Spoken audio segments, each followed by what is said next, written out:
they were having a good time. I mean, I don't know why you wouldn't. I mean, it was pretty pretty final as far as ass kickings go.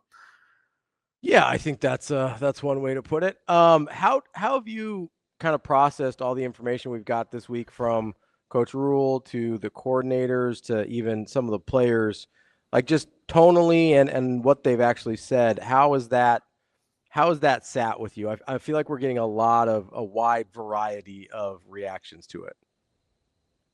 Yeah, I mean, I think I don't know. I think it's probably safe to paint it based on what everybody said that there was everybody was. I don't know if they were reading their press clippings. I don't know if that's what you do there, but definitely there was a focus that maybe wasn't there, and things that were happening that were a little bit out of the norm. I mean, John Butler saying that he got spooked on the long run. Um, that for kind of how little he shares or how careful he is about sharing things, I thought that was a um, pretty interesting admission, and I think it was probably true. I mean, I don't. But you had 2 tackles for loss, and you're sitting there in the middle of the fourth quarter. Like there wasn't a lot of havoc going on there. So I think that tracks. I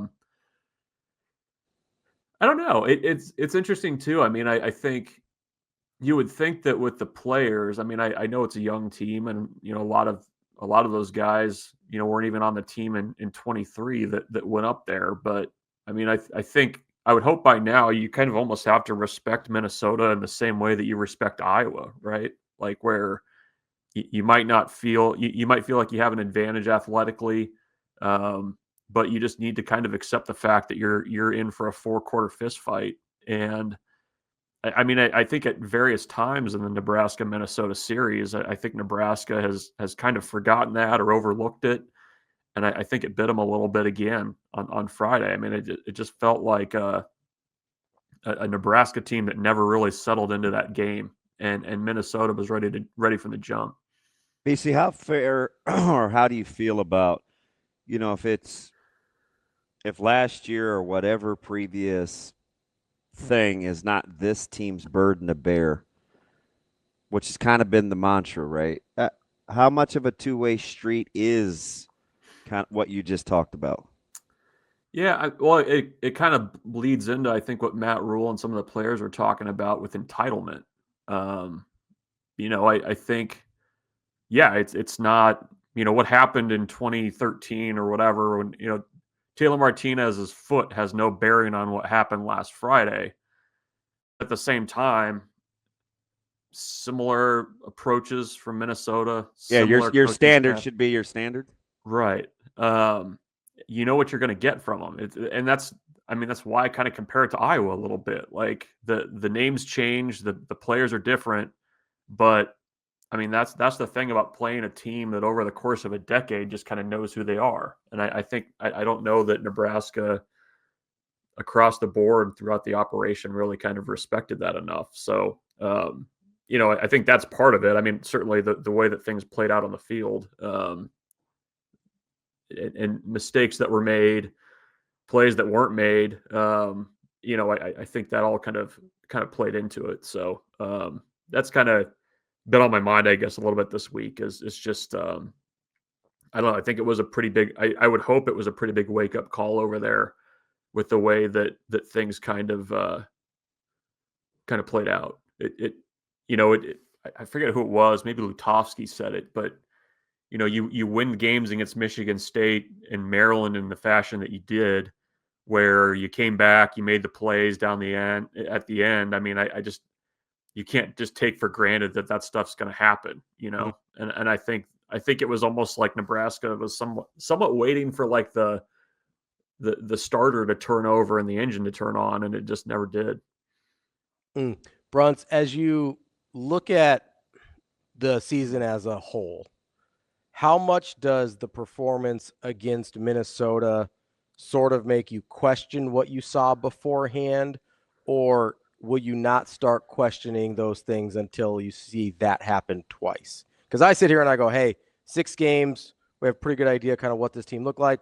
One really horrible game that maybe all of the bad things that we saw over the course of the season happened all at once versus is that one thing invalidating of some of those previous things for you, or do you need to see that multiple times? I need to see it multiple times. I mean, I think you don't excuse it, but I think most teams that are kind of in that like that you would predict to go like 8-4, like you're going to have a clunker. Like teams have clunkers, and is it there were issues that popped up in Michigan State and against Maryland that were still there against Minnesota that were, I mean, kind of wallpapered over a little bit because you won the game. I don't know if I don't think that happened over there, but I think from a perception standpoint, it does a little bit. It's what's interesting is you're basically getting a little bit of a mulligan going into this week where the game's going to be somewhat similar to what you're going to have to show up and do. I mean, you don't get breakfast definitely ball. have a frame of reference. Yeah, I mean, you don't get breakfast balls in college football, but I mean, it feels like you're getting to tee up another one here and show that maybe you can put this one down the fairway. So that's kind of the interesting part, and I think that kind of how you play this week, I think, will be a little bit telling of the lessons you learned from last week, and whether or not there's some of the issues that have kind of continued throughout the year that you can, maybe rectify a little bit.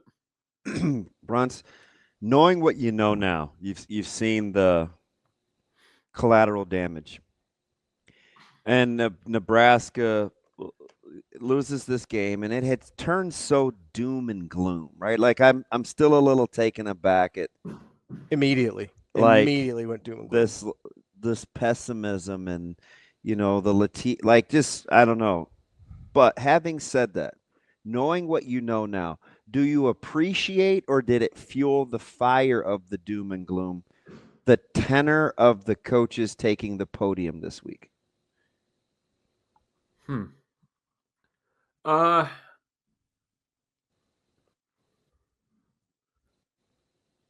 don't know. Like I think I felt like they accepted the responsibility of it. I mean, I think we're kind of at that point where you just need to see it.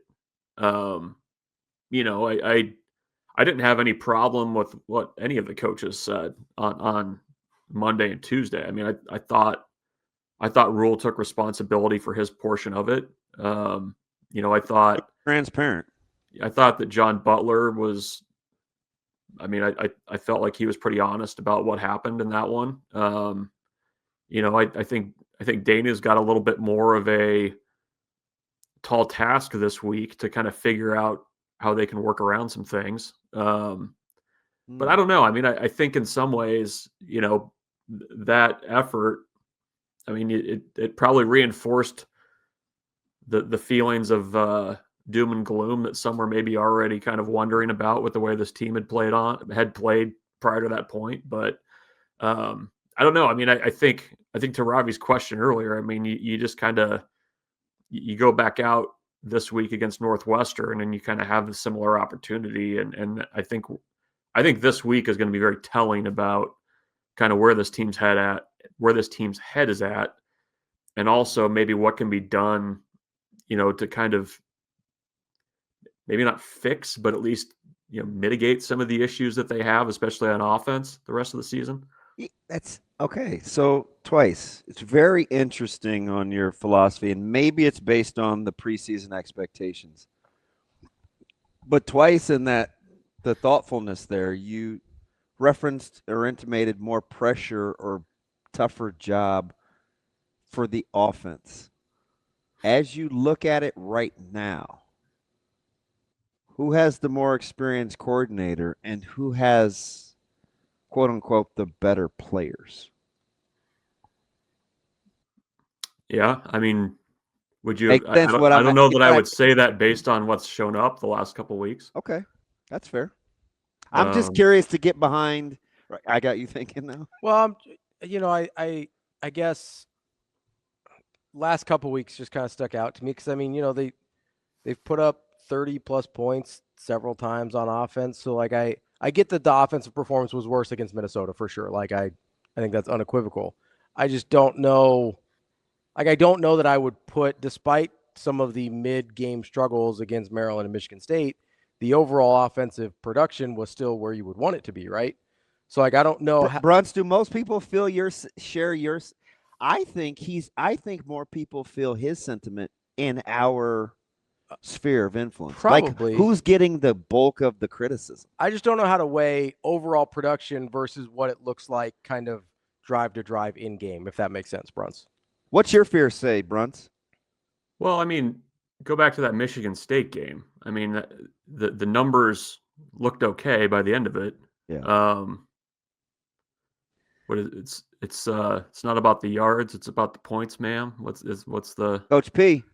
So I don't know. I mean, I think kind of at least to my very small brain, like the stretches of football where it's looked so difficult on offense. Like I think that's my concern. And I mean the sack stuff and the quarterback getting hit and what that's kind of led to everywhere else, that's got to be like, you got to find a way around that somehow. And I think that's the thing is we're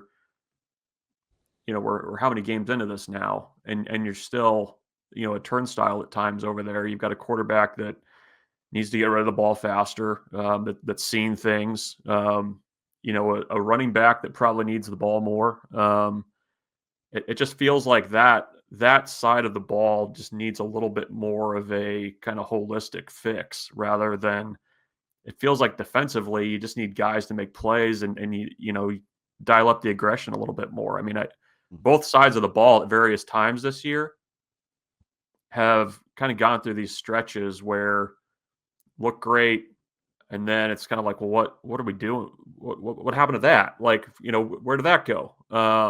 And I just, it feels like there's more moving pieces on offense that have to get figured out in my mind. I mean, I might be completely off base there. I'm thinking about it real time, man. It's interesting. Yeah. Sounds like another segment. Yeah, it certainly could be. Bruntz, I don't think it's the thing we've talked about a ton over the course of the week, because the offense has gotten a lot of the attention and we sort of end up focusing on other things. But how much impact do you put on the last couple weeks with Malcolm Hartzog being out, 3-year starter in secondary, and then Vincent Shavers not being able to go for most of the last part of that, or I guess like the last 3 quarters of that game against Minnesota? Yeah, no, the Shavers thing felt huge. When you're talking about splash plays and guys that just have a knack for doing that occasionally, he's at the top of that list.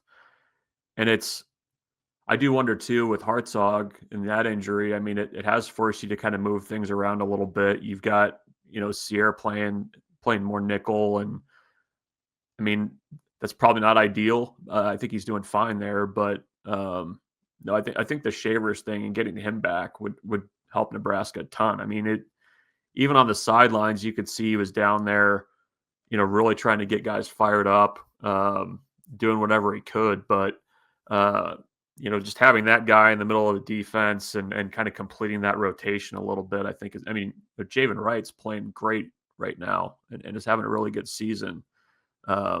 But having Shavers in that rotation, I think adds a little bit more, especially against the run. So we'll see what he can do this week. But I mean, it felt like he was really missed on Friday when you're kind of just hoping for anybody to make a tackle and get somebody on the ground or break through and get a tackle for a loss or some kind of havoc play that Nebraska was just lacking. Last one from me, MB. When you look at this game and kind of how you think it's going to go, does it have more to do with what Northwestern is or what Nebraska is? Yeah, I think it's a lot more about Nebraska in this one. I mean, I think you probably know what you're going to get from Northwestern, and it's just a matter of, Nebraska defensively, can you stop the run? Can you get after the quarterback a little bit? Stone is the numbers are drastically different in games that they've won and games that they've lost, and I think for Nebraska on offense, can you find something that you can kind of rely on, get a few big plays, and protect your quarterback? I mean, I think that's not only the on the field stuff, but it just feels like this is a really big test for Nebraska. It's 11 a.m. kickoff. The sleepy potential is high. I don't know. But I think you need to come out. You need to come out fast in this one, and I think Nebraska's done that this year with some regularity. But I think the fans are ready to back Nebraska if they can show early on that they've kind of shaken off last week. That's our guy, Michael Bruntz, Husker247. Bruntz, appreciate the time as always. Your thoughtful self, Bruntsy. That a boy. We appreciate the insight and the Aeneas Williams throwback hat. Oh, it's Adrian Morrell. Yeah, I was a big Aeneas Williams guy. Chuck Cecil. He was a big Dan Deerdorf guy. Got an Art Monk. Was he a Cardinal? No, he was a Skin. Oh, okay. Arthur. Yeah, you're thinking of Roy Green. Probably not. That's another 81. Maybe. I don't know. All right, Bruntz. We'll talk to you later. Rod Moore. Yep. See you. Rod Moore. See you, Bruntsy.